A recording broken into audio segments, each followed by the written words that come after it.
आपकी जुबान से निकला हुआ लफ्ज कितना सुंदर सुनाई देता है प्रिया देवी। क्या हर पार्टी में इस तरह से अजनबी को तोहफा देते हैं? प्रिया देवी, ये पहली पार्टी होगी जहां मैं अजनबी बनकर आया हूं और दोस्त बनकर जाना चाहूंगा। ऐसी क्या खास बात है इस पार्टी में? आज की रात जब अपने कमरे में जाओ तो आईने के सामने खड़ी हो जाइएगा और अपने आप को हमारी नजरों से देखिएगा। आपको हर चीज खास ही नजर आएगी। अच्छा प्रिया देवी, मैं चलता हूं।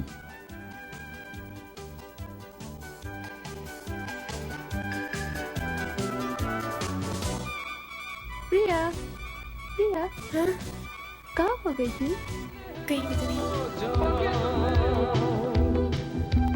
होठों को छू के सांसों में समा जाने जा,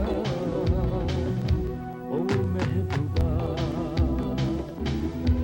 प्यार कभी भी होने न दूंगी मैं कम,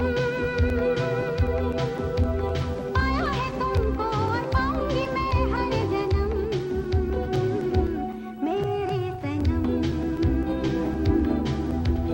मुझको प्यारे लगते हो सनम, गीतों में मेरे तुम, दूजा ना होगा तेरे बिन कोई जिंदगी में, मेरे सनम। मेरे सनम, मेरे सनम।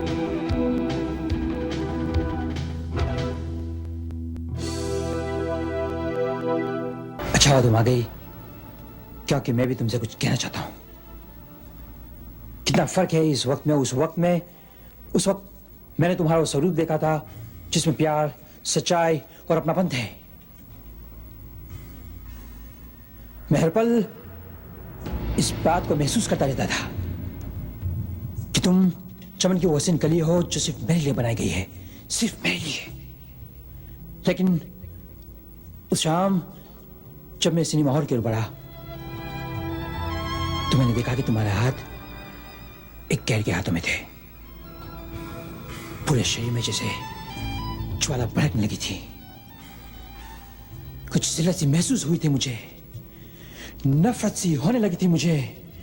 सारी रात में करवटें बदलता रहा और इस बात को सोचता रहा कि उस शाम तुम्हारा हाथ किसी के हाथ में था और शायद उस रात तुम्हारा शरीर किसी के शरीर के साथ था। मैं तड़पता रहा, अपने प्यार को धिक्कारता रहा। मैं तुमसे नफरत करता रहा और अब तुम आई हो मेरे सामने। तुम मेरे सामने आई हो ये कहने कि तुम मुझसे प्यार करती हो। मुझे इस बात का एहसास होना चाहिए था कि तुम्हारी परवरिश अमेरिका में हुई है और ये सब बातें अमेरिकन लड़की की जिंदगी में आम होती है। इस बात का एहसास होना चाहिए था मुझे, एहसास होना चाहिए था, एहसास होना चाहिए था।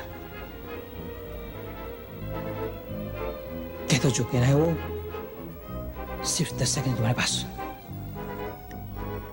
कह दो प्रिया, कह दो। आज की रात में तुम्हें घर नहीं जाने दूंगा। अच्छा, अगर इतनी बेताबी है तो गुजरात के घर से भगा कर ले जाइए मुझे। गुप्तराज के घर से भगा कर ले जाऊं तुम्हें? जी। फिर हमारी न्यूज़पेपर में तस्वीर छपेगी कि गुप्तराज का दोस्त अंदाज गुप्तराज की बीवी को दूर भगा के ले गया। बड़ी तारीफें होंगी हमारे पिता में फोन करके बड़ी शाबाशी देंगे। हाँ, अच्छा लगेगा ना? अच्छा लगेगा। मरवा डालोगी हमें? एक आइडिया है लेकिन। हाँ, बताइए। गुप्तराज के घर से आपको नहीं भगाऊंगा, गुप्तराज के घर से गुप्तराज को ही भगा दूंगा मैं। लेकिन एक बात याद रखना, उसे इस बात का पता ना चले कि ये तुम मेरे कहने पे कर रहे हो। गुप्त देवी पद्मा जी, होने वाले कत्ल का सबूत कत्ल होने से पहले आपके पास मौजूद था, फिर भी आप पुलिस के पास नहीं गई क्योंकि आपका फायदा हो। इसलिए आप भी इस साजिश में इतनी हिस्सेदार हैं जितने के हम और आप शीशे के घर में रहने वाले हैं। हमसे पत्थरबाजी की तो आपकी सेहत के लिए ठीक नहीं होगा, समझी? कौन हो तुम?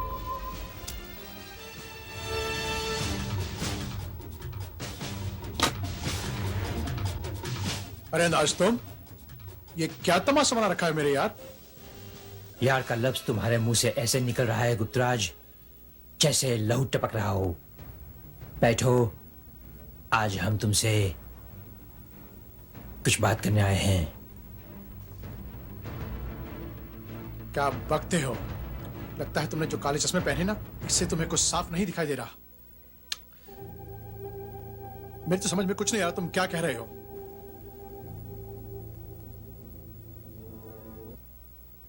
लो गुप्तराज, मैंने तो काले चश्मे निकाल दिए, लेकिन तुम अपने चेहरे से गुनाहों का नकाब कब निकालोगे ताकि दुनिया की हर चीज तुम्हें साफ दिखाई दे? गुनाहों की दुनिया से दूर कब गुप्तराज, कब? अंदाज लगता है तुम्हें कोई गलतफहमी हो गई है। ऐसी कौन सी चीज है जो मुझे साफ नहीं दिखाई दे रही? मेरी समझ में कुछ नहीं आ रहा। कुछ नहीं आ रहा? तुम्हारी समझ में कुछ नहीं आ रहा? कुछ नहीं गुप्तराज, कुछ नहीं। तुम इंसान के रूप में दरिंदा नहीं, दरिंदे के रूप में एक हैवान हो गुप्तराज। दरिंदा तो अपना पापी पेट भरने के लिए दूसरे जानवरों का शिकार करता है, लेकिन तुम एक हैवान हो गुप्तराज। तुम मायूस लोगों का शिकार करते रहते हो, फिर भी तुम्हारी भूख नहीं मिटती। सब ऐशो आराम तुम्हारे पास पड़े हैं, फिर भी तुम्हारी भूख नहीं मिटती। तुमने अपनी पवित्र देवी जैसी पत्नी नीलम के साथ जो किया वो घोर अत्याचार है गुप्तराज, घोर अत्याचार है। और जो उसकी माँ और उसकी बहन के साथ कर रहे हो वो एक खतरनाक खेल है गुप्तराज। और मुझसे दोस्ती का हाथ बढ़ाया, मैंने तुम्हें दोस्ती के रूप में एक दोस्त बनाया, अपने सीने से लगाया, लेकिन फिर भी तुमने मेरा खून करवाने की कोशिश की गुप्तराज। लेकिन तुम मेरे साथ जो कर रहे हो वो तुम्हारा आखिरी खेल होगा। आखिरी खेल गुप्तराज, आखिरी खेल। आज तक तुम बिल्ली और लोमियों का शिकार करते आए हो।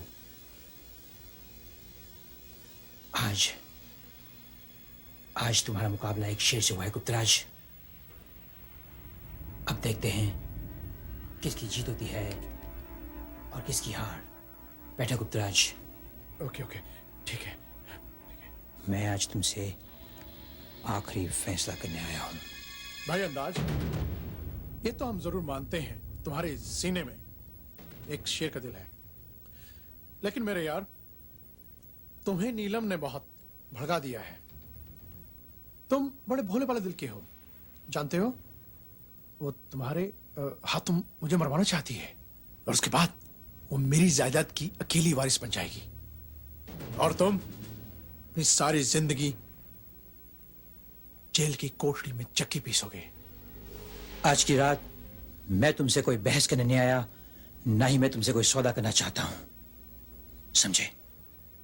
मैं तुमसे एक बात कहने आया हूं, और वो ये है कि तुम अभी इसी वक्त कोबराटी को फोन करो। कोबराटी? भूल गए कोबराटी को? वही कोबराटी जहां तुमने नीलम की मां को कैद करके रखा हुआ है डेनमार्क में गुप्तराज। मेरे पास सिर्फ 5 मिनट बाकी है। अगर तुमने 5 मिनट में कोबराटी को फोन नहीं किया तो गुप्तराज तुम्हारी पिस्तौल की तुम्हारी गोली आज की रात तुम्हारे सीने के पार हो जाएगी, और आज की रात तुम्हें कोई प्यार नहीं करेगा। तुम्हारी पिस्तौल भी नहीं, तुम्हारी पिस्तौल की गोली भी नहीं, और तुम्हारा दोस्त भी नहीं गुप्तराज। Do it now.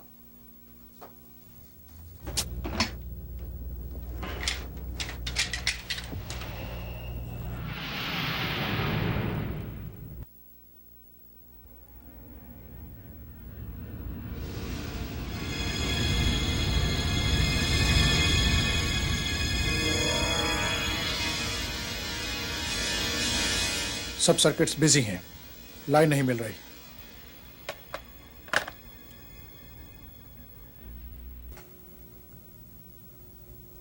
अगर फोन की लाइन नहीं लग रही तो 5 मिनट में तुम्हारी जिंदगी की लाइन भी कट जाएगी गुप्तराज। मेरे साथ कोई चाल मत चलो। फोन को मत उठाना। ये तुम्हारी मौत की घंटी है। मुझे तुम्हारी मौत की खबर किसी और को सुनानी है।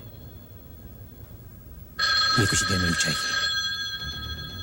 रुक गई ना, यही घंटी 5 मिनट के बाद फिर से बजेगी और तुम्हारी मौत की खबर मुझे किसी को देनी है। ये सिगरेट लाइटर तो